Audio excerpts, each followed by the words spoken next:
Welcome to the Program Pod, a production from the RCBC Podcast Network that offers a first-hand perspective from an RCBC student, faculty member, and employer. Hello and welcome to the Program Pod, a production of the RCBC Podcast Network, where we take an RCBC program and do a deep dive from three different perspectives: faculty, student, and employer. Thanks for joining the conversation with me, your host, Jay Varga, and for today's episode, we're talking education. And with me today, we have Bert Jordan, a 3+1 RCBC Inclusive Education major and student teacher for Mount Holly, Professor Corvena Francis-Denton, a full-time faculty member and Education Program Chair here at RCBC, and Dr. Neely Hackett, Superintendent of Schools for Willingboro. Everybody, thanks for joining the show. Thank you for having us. All right. It's good to have everybody in person here. We're going to have a good time getting to know you. We're going to share with everybody else, but as always, RCBC embraces a student-first philosophy. So let's get right to Bert. As an RCBC student, started shaping his path towards a career with inclusive education. Bert, again, thanks for joining the show. And you're in the final year of the 3+1 Inclusive Education Program, correct? That is correct, and I'm happy to be here. Good. I'm happy to have you here. So how's the program been treating you so far? I love the program. Since a young age, I always knew I wanted to be an educator.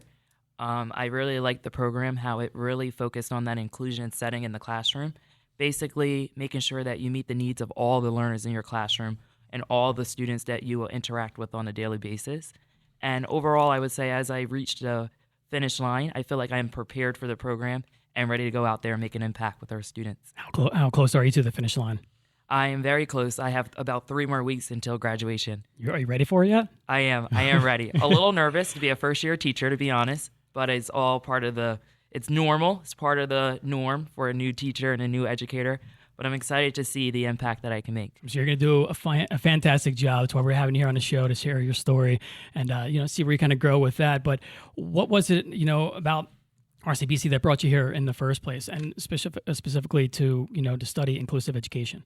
At first, it was, to be honest, was the 3+1 program. It was the opportunity to save a lot of money and still get the certifications that I wanted to be able to chase one of my lifelong goals.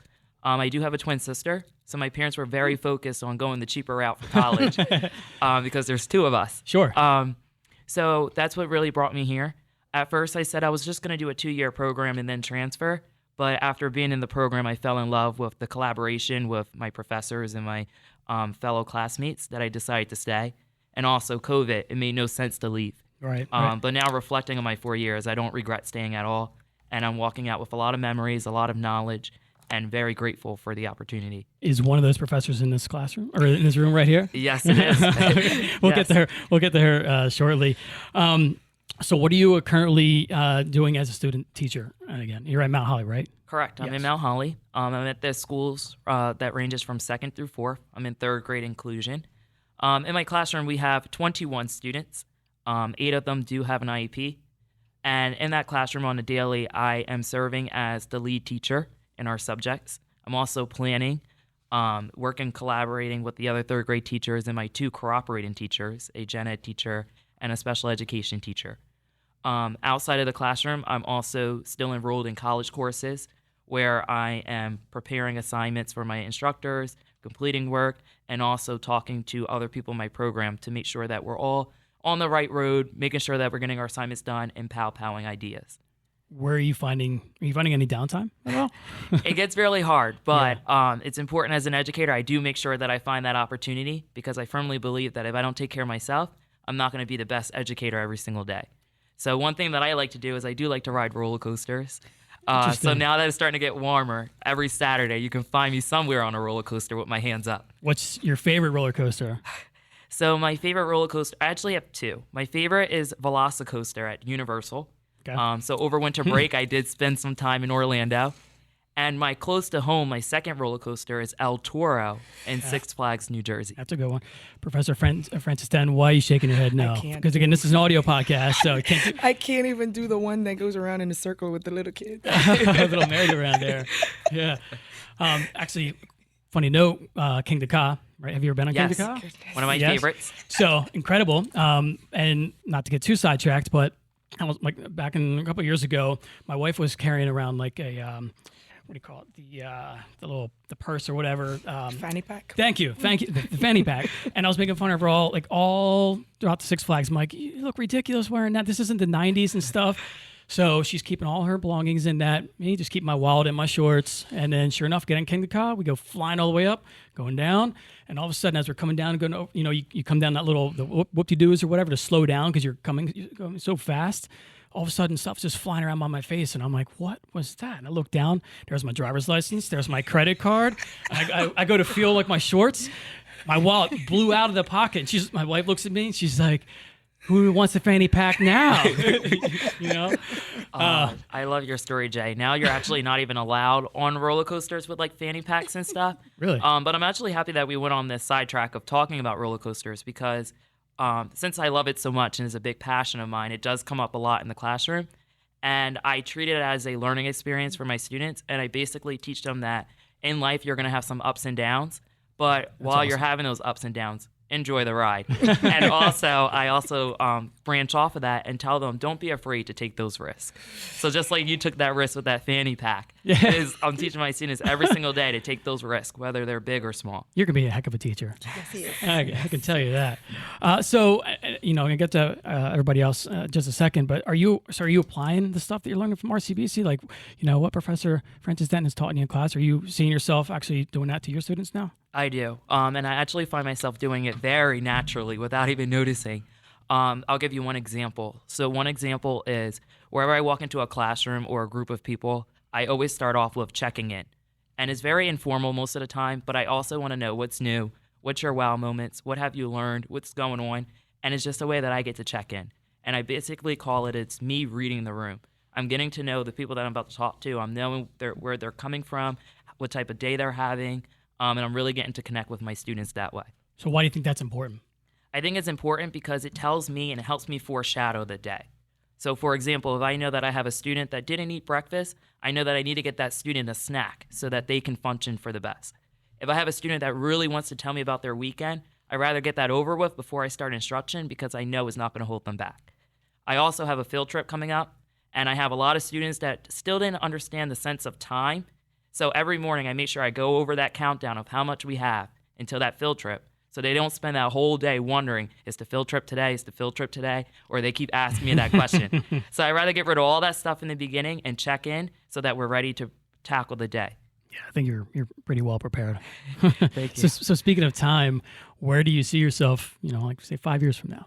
Awesome. So I do see myself in the classroom, but I'm also always been a lifelong learner. So I also do see myself enrolled in some type of graduate program. Any school in particular? I'm looking at Rowan. Okay. But I think local in New Jersey. To be specific, I am looking at a master's in administration program. That's great stuff.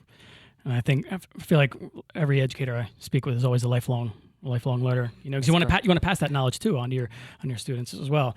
So let's shift that perspective over to the faculty side now as we bring in Professor Francis-Denton. Again, thanks for coming on the show. You're welcome. I loved watching all your videos on rcbc.edu. We have a star in the making. I don't know if you've all seen this or not, because I was trying to dive in and check out some of the education majors, and then here's her video all over that, and I was like, oh, she's got a great personality. We had her on the Facebook town hall when I was producing that for a little bit at RCBC. I'm like, oh, this would be a great first person for the education as we rotate the majors here on the program pod every month. So again, love that passion, but can you tell us a little bit about your educational background and how you got led here to RCBC? Sure. So I have a multicultural background.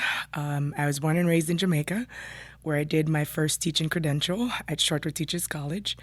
And then moved to New York City, where I studied special ed, specifically special ed inclusive ed. So that's where that started for me. Left the island because it wasn't a program we had there, and I wanted to explore that program and bring it back in some capacity. Because of family, we moved to Burlington County and have been out here in Burlington County ever since.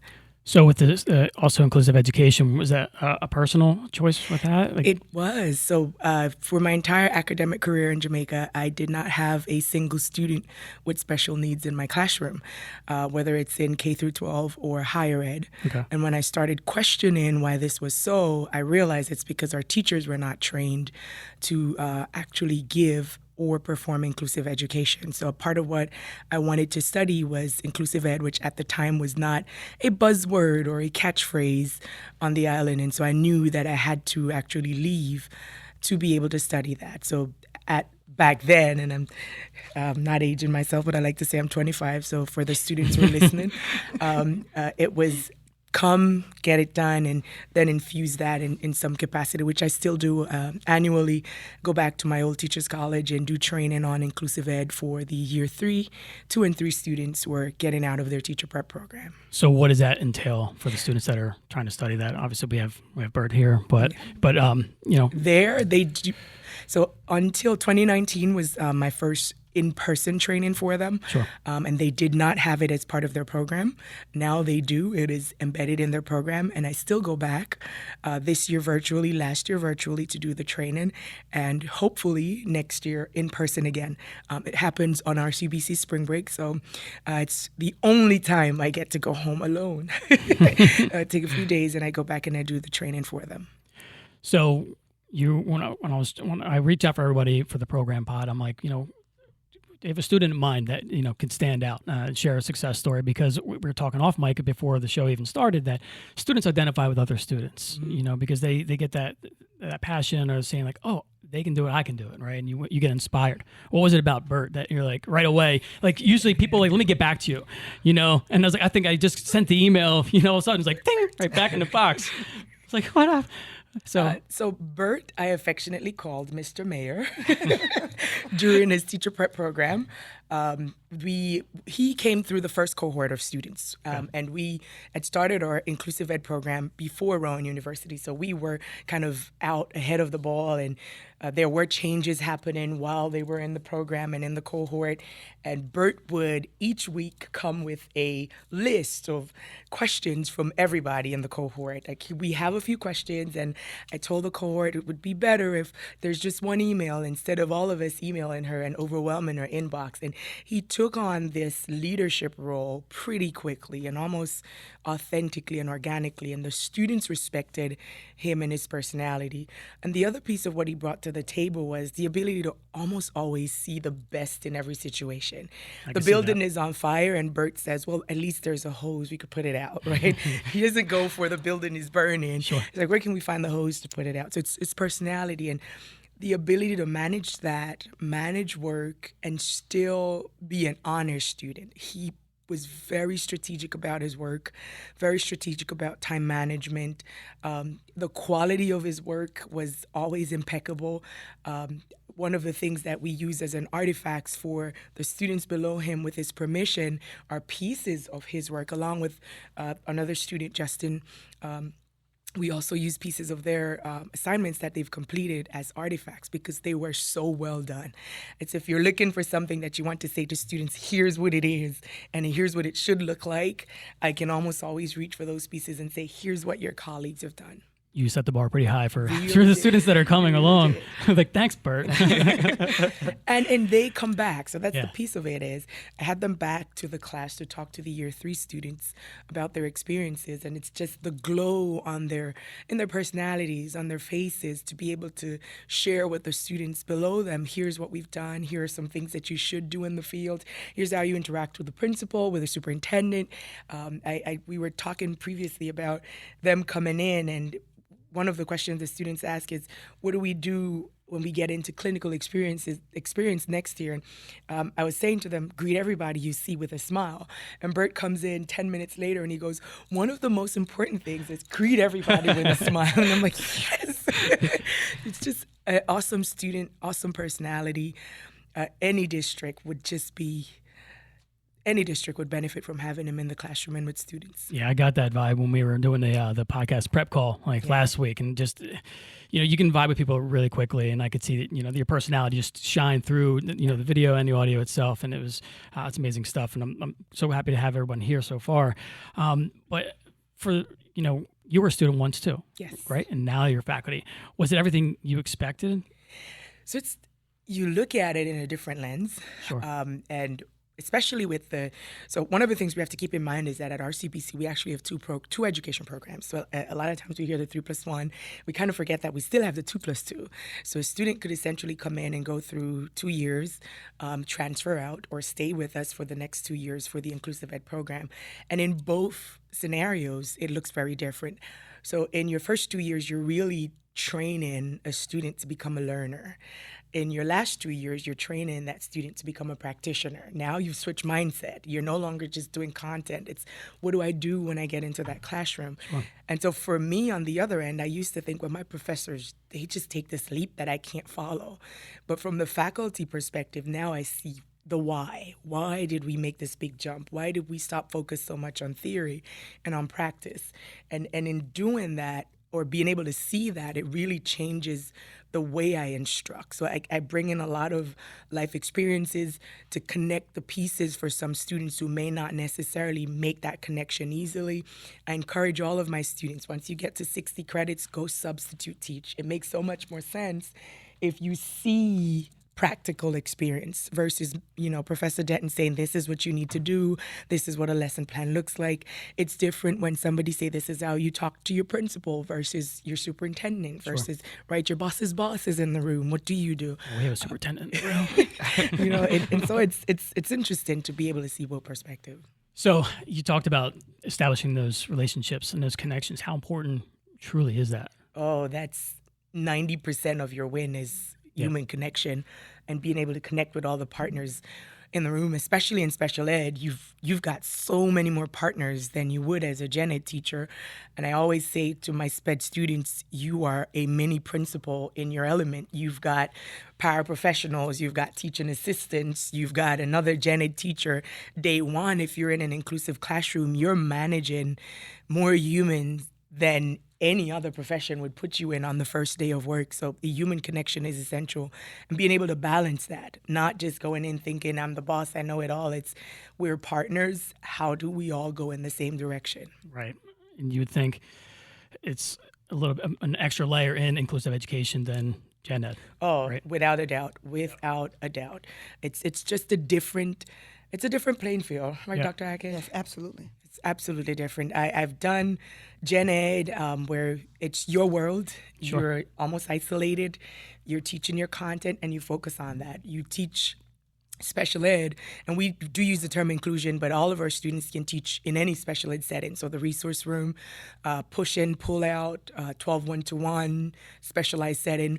But most of our school districts are moving towards some form of inclusion because we don't want to have the students in the most restrictive setting. So you will hear us reference inclusion a lot more because that's where we're moving in terms of the law.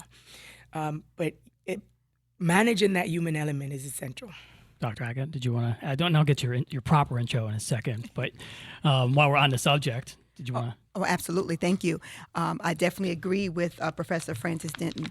When we teach in a special education classroom, we need the most dynamic teachers. And I just first want to say to Bert, you just sitting across from you today has given me this just great energy.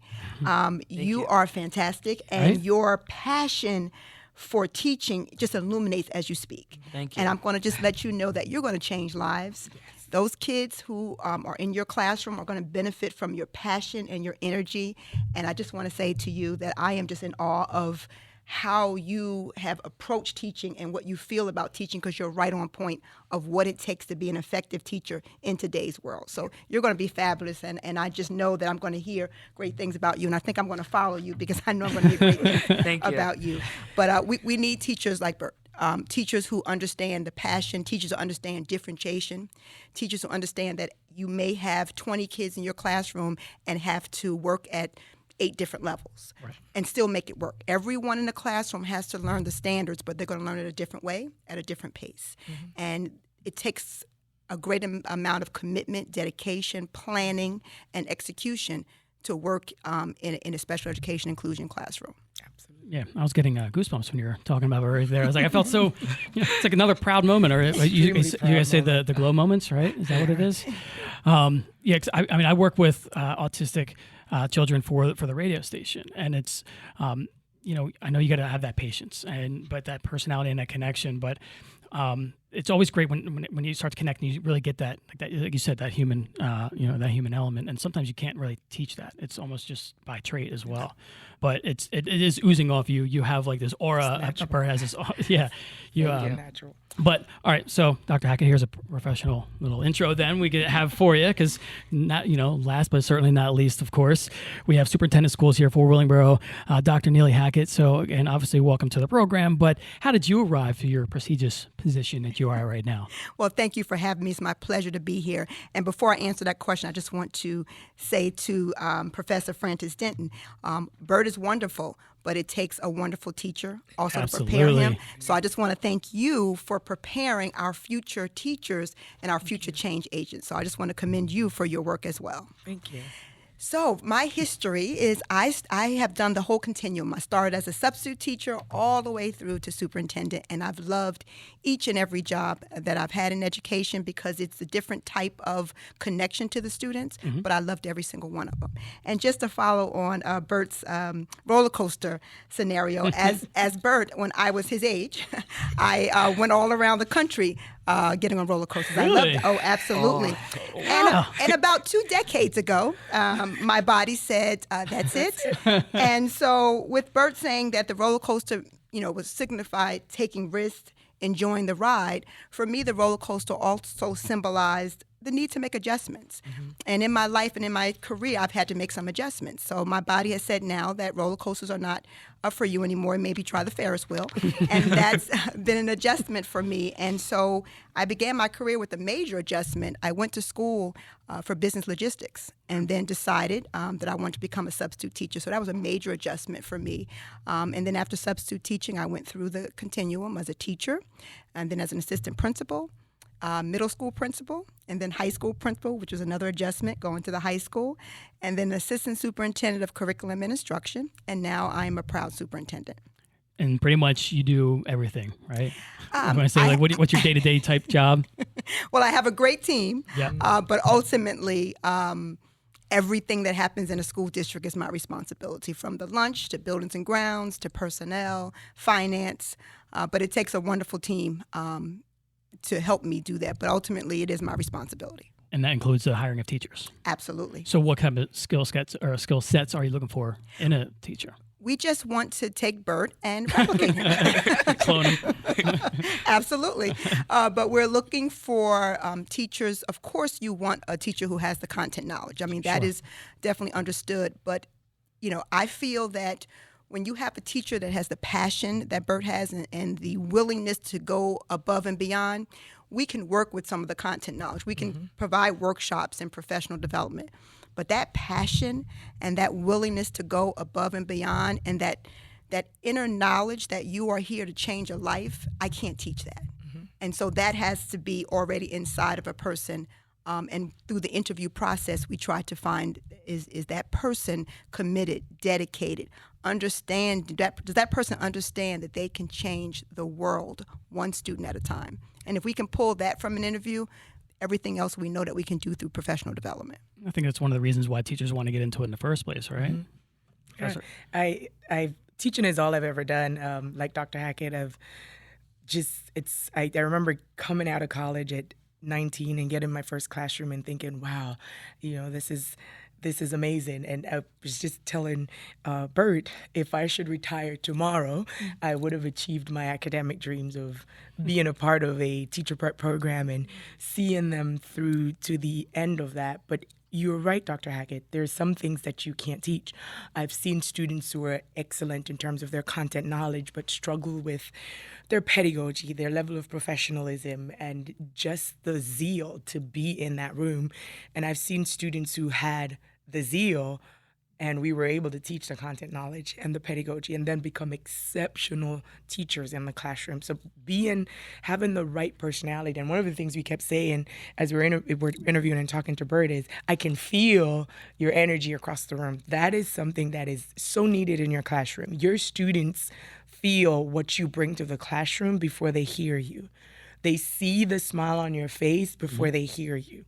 I remember a student said to me once, you're saying it, but you don't look like you mean it, right? So you have to have the face, your Conviction. entire persona needs to say what you're saying. It shouldn't just be your words, but it should also be what you bring to that classroom.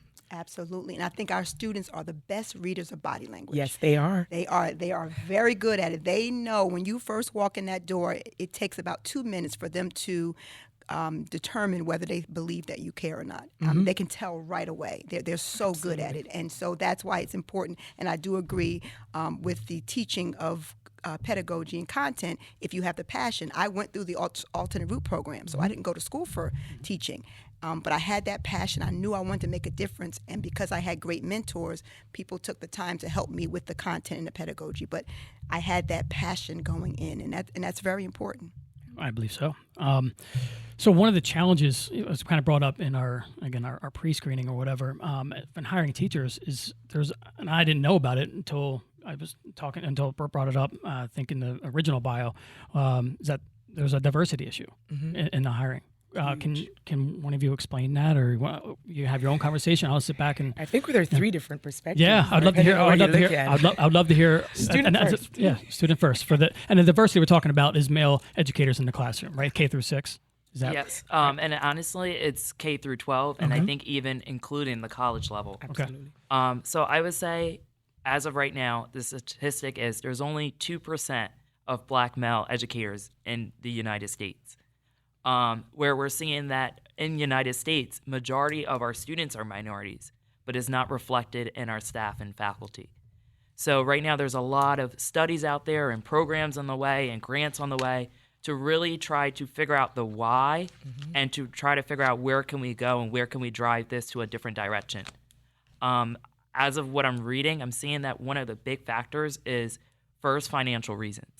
So again, the 3+1 program is a great asset for those students that can't afford to go to that 4-year university, but still have these dreams of being an educator. I think I need to, not to interrupt you, but I think I need to cut that quote out and email to my boss real quick when we get later on.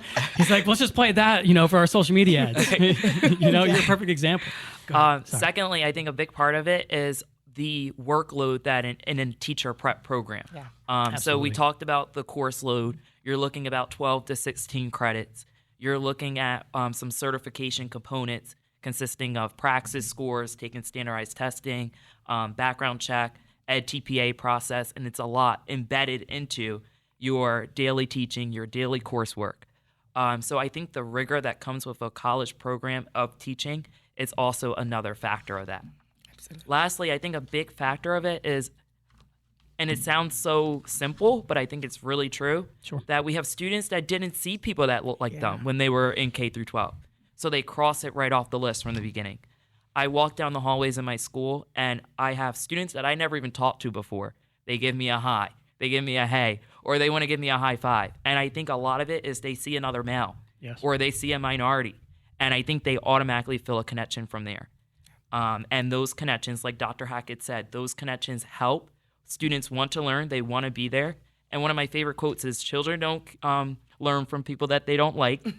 And children don't care what you know until they know that you care. Absolutely. I jot down representation matters. And for a lot of our male students, and the diversity issue is male, but it's also diversity in general. The profession is just not diverse. It's predominantly female, and for that female, then it's predominantly white female. And for as long as I've been in education, it's a conversation that we've been having. I've gone through so many versions of, I'm a product of Rockefeller Brother Fund Fellowship for Aspiring Teachers of Color, and that's 2006. That's how I went to graduate school. They funded my teacher prep program just to be able to get individuals of color and minority in the profession. And you're right, for a lot of us, it was the issue of the finance. The prep program requires you to almost be full-time. If you're not full-time, then it takes 6 to 8 years, and people don't necessarily have that time or finance. And then students don't see us a lot in the classroom, so they don't think it's something they can do. They don't have the right type of mentoring, so they want to become a teacher, but there's nobody they really can connect with that look like them, who are actually in the profession. And then a huge part of it is this certification issue, where here in New Jersey, it looks different almost every 5 to 10 years. I remember when I first moved here, praxis was an average of all 3 subject areas. If you got the average of it, you would pass. Now it's you have to pass all 3 subject areas, and then there is Ed TPA. Now we're arguing whether or not we're taking Ed TPA back. So just the certification process in itself limit male counterparts. And then I think I want to just touch on one that most people might not necessarily always want to talk about. Sure. It's the financial issue. A male could go with a BA into another profession and probably time and a half their salary that would be presented to them in the teaching programs, because teaching is one of the professions where you find equity in terms of salary. So day one, Bert and I, fresh out of college, BA, we're making the same money. We don't get to negotiate our salary. It is what it is. It's contractual. So it's not like your other professions where we know the reality in America is that male typically make more than female. That's not true if you're a K through 12 faculty. And I can almost say the same for most higher ed, where you're not allowed to negotiate your salary. So that's a huge factor. Sure. We've lost a lot of teachers who say, I can make twice this amount doing you name it. Right. That's just the reality. And sometimes I think they don't value the actual that connection that the lives that you're changing is just everyone's brought up. Or we can just pay teachers better. Yeah, well, that too. So pay them what they're actually worth. And we hear that a lot. Taking care of educators, because you see say professional athletes, that the money that they make and stuff, but the ones that are really truly touching their lives, and that comes down to the classroom. How can we change it? So there are a couple of things.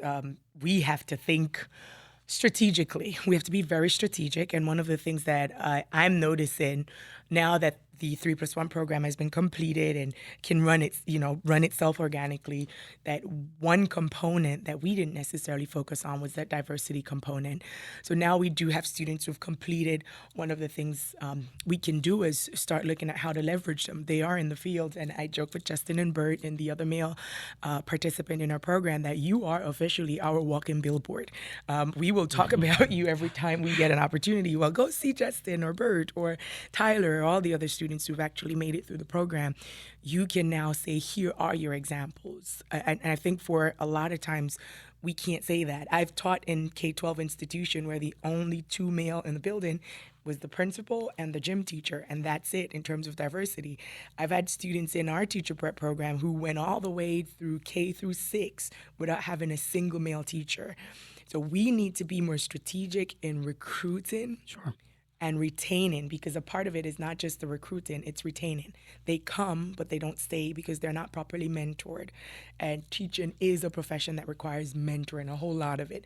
A student who can't listen won't make it. A student who don't take mentoring will not make it through a teacher prep program.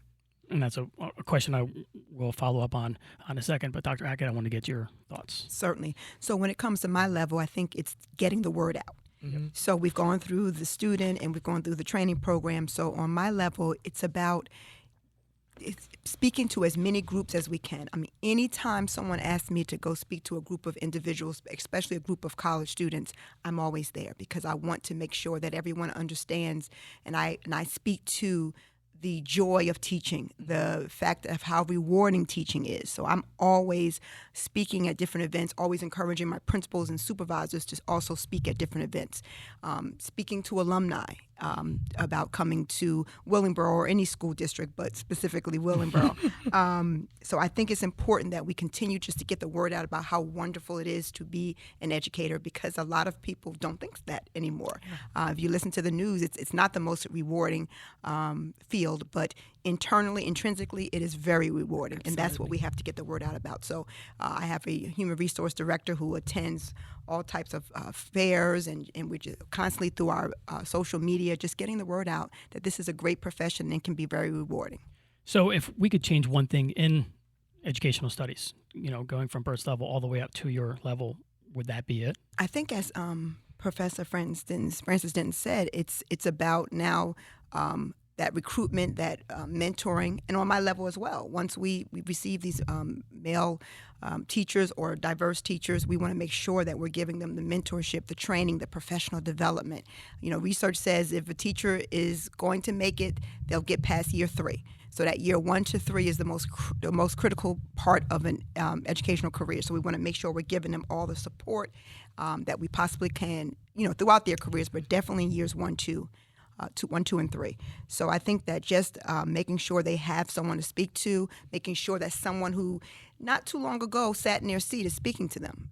Have Bert come back and as a teacher come back and talk to a class 2 or 3 years from now and tell them about his experience. I find that students who see someone who looks like them and who's been in their seat not too long ago. I mean, I love speaking, but they look at me as, ancient. So I think someone who's been in their seat quite recently and just speaking to them, that would also encourage them as well. Bert, did you want to add to it? I think they pretty much hit it on the point. I think, and I plan on really going in and still being an educator to not only my students, but also spreading and sharing what I'm doing and that I'm in the field and that I'm loving my job. And also being that role model to others. Those in my classroom, those in my building, and those outside of my building. So I really take it as an opportunity to spread and teach others, but also take it as a moment of me being a role model. And I always have my role model status on. Like I do it naturally to the point where when I'm at a place, I think it's like a magnetic because kids are always finding me and building these connections. And sometimes I can't get them away. But I think it's because of the way I carry myself. And I make sure that I'm being a good role model for males and minorities. And hopefully that will help after a while, one child at a time, it will make an impact later on. Yeah, I just feel like we've been strategic about a lot of things in terms of recruitment for teacher prep, but this is one area that we've not been very strategic about. We can be more intentional. We do have programs at stake here on campus. EOF is one of the programs here on campus that we could partner with because EOF looks at minority students. We do have very diverse districts, so we have to be strategic about going back and looking at their Tomorrow Teachers program, or if they do not have one, can encourage those to be developed in those districts. If we are not strategic, then it's not going to change because our students, they won't just automatically have male teachers. We need to start pulling the students who are now in high school into the programs to kind of start changing that pipeline. So we're at the recruitment stage here. I mean, we can use this podcast, the program pod itself, if people are listening and doing the recruitment. What's one thing you would tell somebody that's considering a career in the educational field? I'll leave it open to the floor. I would probably say try it.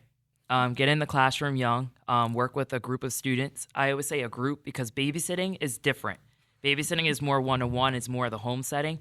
But try a summer camp, try subbing, try being a sub-paraprofessional. Get into the classroom and just try it. Try it out. See how you do with a group of children. See how you feel.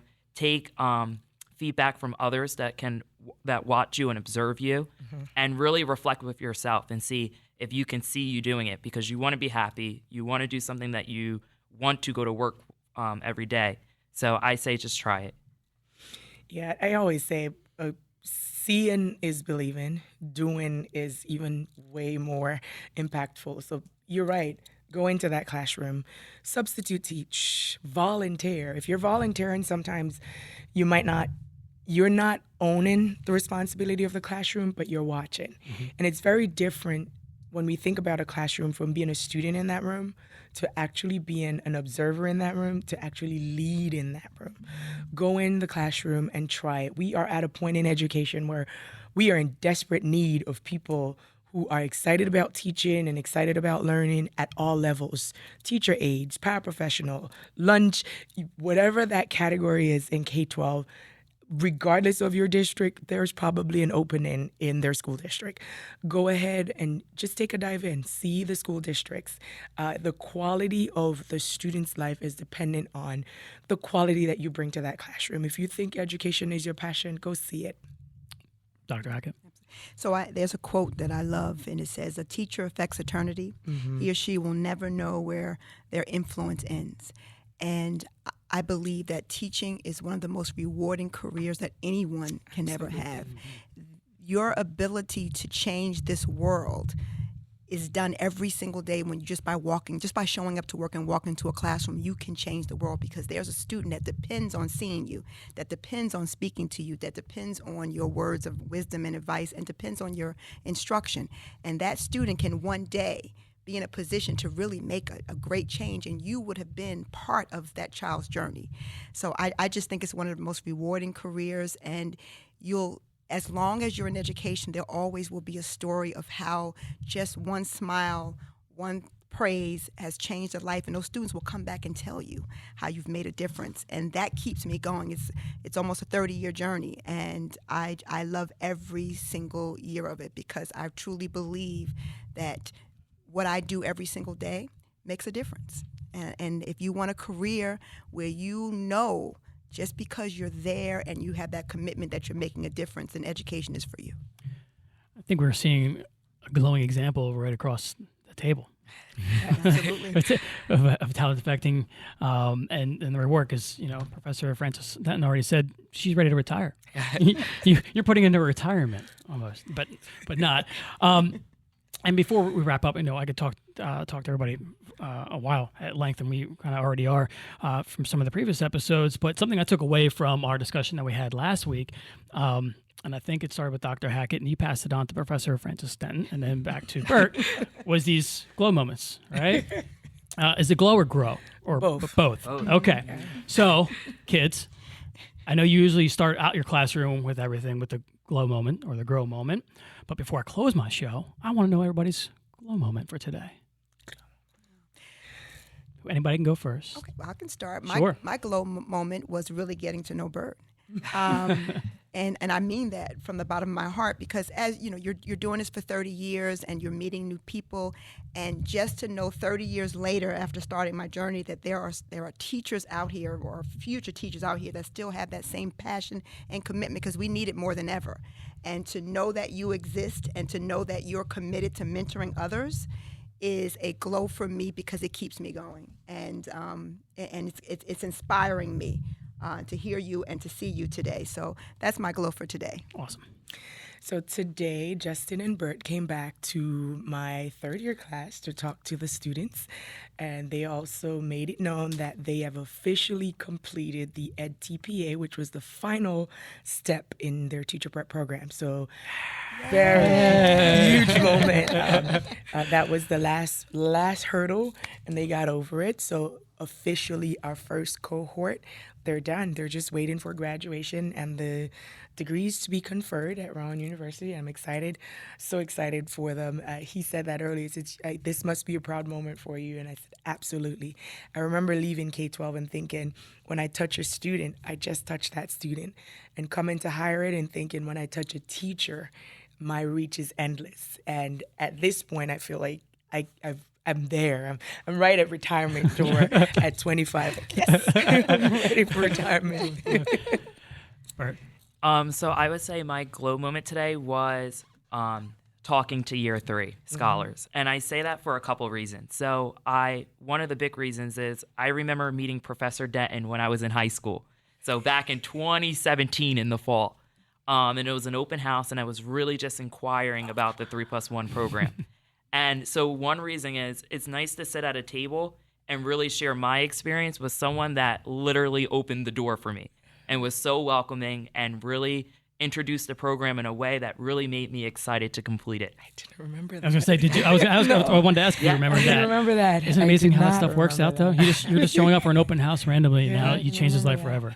And the second part of it was talking to year 3, but also sitting next to one of my critical friends. Yes. And we call them critical friends because they're pretty much your pal through the program.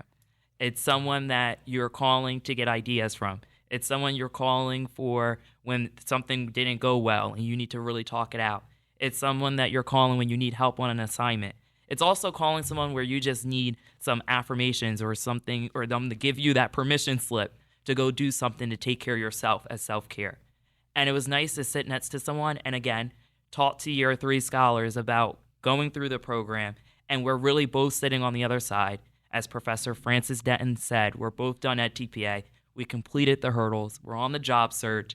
And it's so nice and rewarding. And it's really us hopefully inspiring other students. But it's also a moment of, whoa, we're like, wow, we're talking about us. Like, we did this. Yep. So it was very rewarding.